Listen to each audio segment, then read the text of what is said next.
जिन्ना भगत master बैठे थे सरदार मोहम्मद इकरार खान साहब, मोहम्मद सुल्तान पंतपुरी साहब, इन सबको श्रद्धांजलि देता हूँ। और इन सब में कुछ लोग ऐसे हैं जिनका मैं जिक्र करना चाहूंगा, क्योंकि सत्यपाल मलिक साहब जम्मू कश्मीर के गवर्नर रहे हैं। वो तो इतिहास के पन्नों में दर्ज हो गया क्या किया क्या नहीं किया, लेकिन अफसोस ये होता है कि जो भी लोग बाहर से आते हैं, चाहे वो IPS आते हैं, IAS आते हैं, जब वो रिटायर हो जाते हैं फिर जम्मू कश्मीर पे जाके ऑटोबायोग्राफी लिखते हैं, फिर जम्मू कश्मीर के हालातों पे लिखते हैं। काश वो यहाँ रहते हुए लिखें तो हमें भी सुकून मिलेगा जम्मू कश्मीर के लोगों को। सत्यपाल मलिक साहब ने, क्योंकि वो एक किसान थे और उस यूपी के उस हिस्से वेस्टर्न यूपी से आते थे जहां पे किसानों का अपना एक दबदबा है, एक गढ़ है, और किसानों ने का जब भी आंदोलन उठा है उस वेस्टर्न यूपी से उठा। और ये नहीं कि वो सारी वेस्टर्न यूपी जाटों का है, बल्कि वहां हर कौम बसती है, वहां हिंदू भी है, मुसलमान भी है, राजपूत भी है, हर कौम वहां बसती है, और सब मिलकर उनका अपना एक बोलबाला है। और हमेशा उन्होंने देश को मजबूत करने के लिए, तिरंगे को मजबूत करने के लिए काम किया है।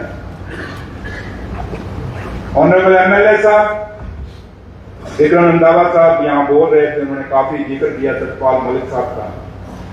मैं ज्यादा इस पे नहीं जाना चाहता, इतना जरूर कहूंगा उन्होंने क्या किया जम्मू कश्मीर में, क्या किया, और जम्मू कश्मीर से जब भाग गए, वो रिटायर हो गए, क्या उन्होंने बोला, मैं उन बातों में नहीं जाना चाहूंगा।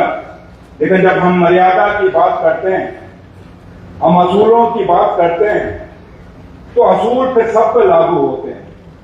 एक आदमी जो देश और रियासतों में अलग अलग कॉन्स्टिट्यूशनल पोस्ट पे रहा हो और आखिरी पल जब उसका अंत हुआ हो, दुनिया छोड़ के गया हो, क्या मेरे देश का तिरंगा उसको नजदीक नहीं हो सकता था?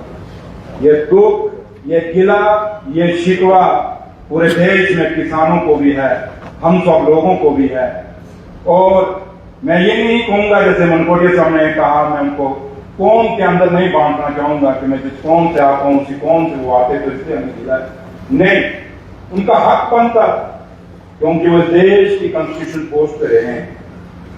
दूसरा, गुलचैन सिंह चावल साहब, चंद रोज पहले उनकी डेथ हुई।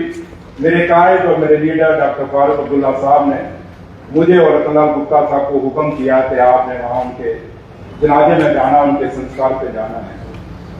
हम लोग गए, वहां अफसोस जाहिर किया डॉक्टर साहब की तरफ से भी, उमर साहब की तरफ से भी। गुलचैन सिंह चावल क्योंकि जम्मू में मेरे पड़ोसी हैं, वो भी काफी अच्छे ओहदों पे रहे, लेकिन मुझे फख्र है गुलचैन सिंह चावल साहब के ऊपर कि उन्होंने बहुत डोगरा सदर सभा चलाई। जैसे उन्होंने कहा कि वो महाराजा साहब के टाइम की थी, और ये सभा उस समय बनी, और वो सभा खाली किसी डोगरों की नहीं या किसी हिंदू की नहीं, वो हर कौम की है। जैसे मुबारक साहब ने भी कहा, उस डोगरा सदर सभा के अंदर हिंदू था, मुसलमान भी है, सिख भी है, ईसाई भी है, और उन्होंने उनकी रहनुमाई आखिरी वक्त तक किया। और हमेशा जम्मू कश्मीर की भाईचारे का और जम्मू कश्मीर के मेहमान नवाजी का, उसको मजबूत करने के लिए काम किया है। दीनानाथ भगत साहब, ये क्योंकि जब मैं MLC था वो MLA थे 2014 में, और एक बहुत शरीफ आदमी, गाय बगाए उनसे मुलाकात होती थी इस गैलरी में, अपर हाउस और दूसरा हमारा लोअर हाउस, जब हम मिलते थे आपस में, तो उनके दिल में लोगों के लिए, गरीबों के लिए एक हमदर्दी थी और हमेशा उनके लिए काम करना चाहते थे।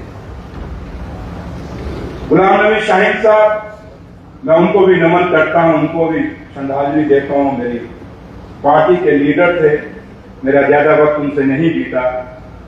रमेश अरोड़ा साहब, वो शख्स जो मेरे साथ अपर हाउस में थे वो भी एमएलसी थे, मैं भी एमएलसी था 2014-15 में। शायद वो जिंदगी के और लम्हे भी जीते, जिंदगी का और वक्त भी निकालते, लेकिन उनको एक ही गम ले डूबा कि उनका नौजवान बेटा जो एक ही था वो हमारे हॉस्पिटल के अंदर मारा गया। और इन लोग सबसे हमसे बात करते थे, इनमें से जो उनके कुलीग हैं जिनसे वो बात करते थे, कहते थे मेरा एक बेटा नौजवान 21-22 साल का इस हॉस्पिटल में मर गया, सरकार भी मेरी थी, मैं भी सरकार में था, एमएलसी था, हिस्सा था, मैं उसको बचा नहीं पाया। वो सबसे इनसे हम सबसे बातें करते थे। यही दुख उनको ले डूबा कि एक आदमी सरकार में हो, सरकार का हिस्सा हो और अपने बच्चे, एक इकलौते बच्चे को न बचा सका हो। उसी के कारण उनकी जान गई। सरदार मोहम्मद इखलाक खान साहब खिता पीर प्रचार से बिलोंग करते हैं, जहां से मैं आता हूं। एक नेक इंसान, शरीफ इंसान, और ज्यादा तो मेरी उनसे कोई मुलाकातें नहीं हुई, लेकिन जब जब भी हुई एक अच्छे आदमी जिन्होंने हमेशा अपनी बात रखी, गरीबों के लिए रखी, बॉर्डर के लोगों के लिए रखी। मोहम्मद सुल्तान पंडपुरी साहब, उनके साथ भी मेरा इतना नहीं रहा, लेकिन ये वो लोग हैं, कुछ लोग इस लिस्ट में शाहीन साहब, पंडपुरी साहब वो हैं जिनकी विरासत हम हैं और जिस विरासत को आज हम लेके चल रहे हैं। और हम सब, जैसे गुरेजी साहब ने एक बात कही कि उन्होंने कहा कि जो लोग सारे एमएलए, ऑनरेबल एमएलए जो दुनिया छोड़ के चले गए, जब कोई मिनिस्टर रहे, वो इतने नहीं कि उनका गुजारा आज चल रहा है। मैं भी कईयों को जानता हूं, आज भी उनके घरों में मुश्किल है। और हम जब लिखते हैं, मेरे पत्रकार भाई भी जब लिखते हैं, तो सारों को एक ही सांचे में डालते हैं।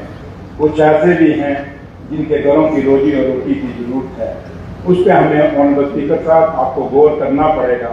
उनके लिए क्या कर सकते हैं, उस पर तवज्जो देनी पड़ेगी। इन लफ्जों के साथ बहुत बहुत शुक्रिया। मेरे पास अभी भी कुछ नाम पड़े हुए, मगर हम इस बहस को